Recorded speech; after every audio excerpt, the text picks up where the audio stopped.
Welcome to step 5 of the writing workshop. This is writing the introduction.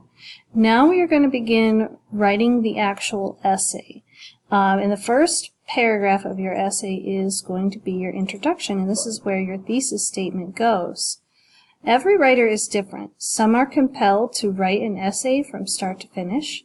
Others are fine with writing the body paragraphs first and then going back to write an introduction and a conclusion. Either method is fine, of course, but if you struggle with starting an essay, even after doing quite a bit of quality pre-writing or your planning page, you can skip the intro paragraph until after you've composed the body. After all, how can you introduce what doesn't yet exist? In a sense, it is quite logical to first write the body and later write an introduction for it. It is up to you what order you write them in, but make sure you leave yourself a few lines for your introduction if you start on the body paragraphs first. Whenever the introduction writing comes, here are some tips to make it a bit easier. Bare necessities of an introduction paragraph. An introduction paragraph at a bare minimum has to be 3 sentences. You can write more, and it is recommended, but you have to write at least 3.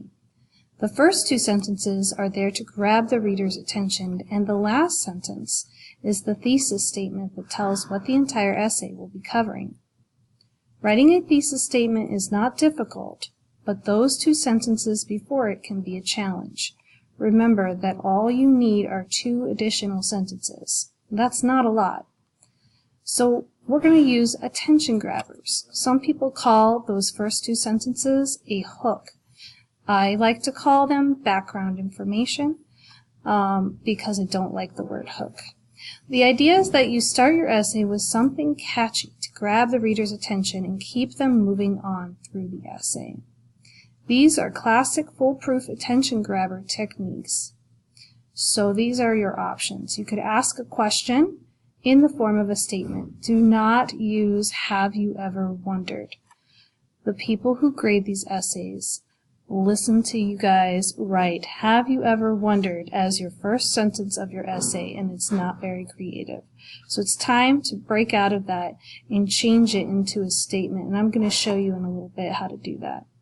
Another one is tell a story that's related to the information you're about to introduce, or you could share a startling fact. So first, let's talk about asking a question. We want to avoid simply rephrasing your thesis into a question because that makes your introduction boring and repetitive. Instead, look at the topic from a slightly different angle and ask your question in that way. If you can come up with a question that really makes your reader think, you've got a winner. Consider the hook, "Have you ever wondered if dogs and humans can do the same things?" This is not a good starting sentence for your essay because it is just your thesis in a question form. Instead, think of a question that is a little more general, like, can dogs do the same things that people can do? Leave out the "have you ever wondered." In other words, have you ever wondered if dogs can do the same things people can do?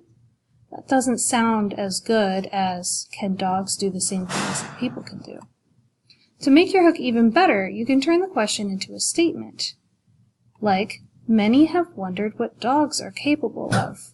They are very smart, but can dogs do the same things that people can do? Or you could say, pet owners often contemplate the intelligence of their animals. People will often be surprised when their dog somehow seems to know things that people do. How do they know so much? So these are 2 different ways that you could start your hook. You could also tell a story. Stories are powerful, and stories don't have to be long. A story can be told in a few sentences, especially if you jump right in to the relevant action with your very first sentence. Paint a word picture that draws the reader into the essay. This technique is great for your creative writers who resist the structure of an expository essay. At least in the introduction and later in the conclusion, you can exercise your creative writing skills. Take your essay topic and picture a situation that exemplifies it. Now describe that scene. So here's an example. Spot is a Dalmatian who hates to take his medicine and also loves his treats. His owner decided to try and hide his medicine inside of the treat to get him to take it, but Spot knew better and didn't even bother to sniff the treat, much less actually eat it. This is because Spot is smart enough to detect that his owner was trying to trick him. So here's a story that's going to lead us into how Spot was so smart, like a human. You could also share a startling fact. In general, people love statistics. They make us feel smart. Shocking facts that go against what we would have expected also have the power to grab our attention. So use them to your advantage. This technique is great if the text offers an interesting fact or statistic that leads up to the topic but does not reveal any of the evidence that you need to use in your body paragraphs. So again, we don't want to use any evidence in our introduction that we would use in our body paragraph. For example, the end of source 2 discusses that dogs have been our partners for hundreds of years. So you could start with a hook like, dogs have been man's best friend for hundreds of years. Sometimes people can even look a little like their dogs, but there are other things that we have in common. The first sentence is an interesting fact that I will not be using as evidence in my body paragraphs, but it still grabs the reader. The next two sentences are transitional sentences and connect that interesting fact to my main topic, which is what our similarities are. Now it's up to you to decide which type of attention grabber you want to use. Do you want to ask a question without using "Have you ever wondered"? Do you want to tell a story or share a startling fact? Decide how you want to write your introduction. At the bottom, make sure you include your thesis statement, and go ahead and begin writing that in your packet now. When you've finished writing the introduction, make sure you go and speak with your teacher so that you can get credit for finishing that.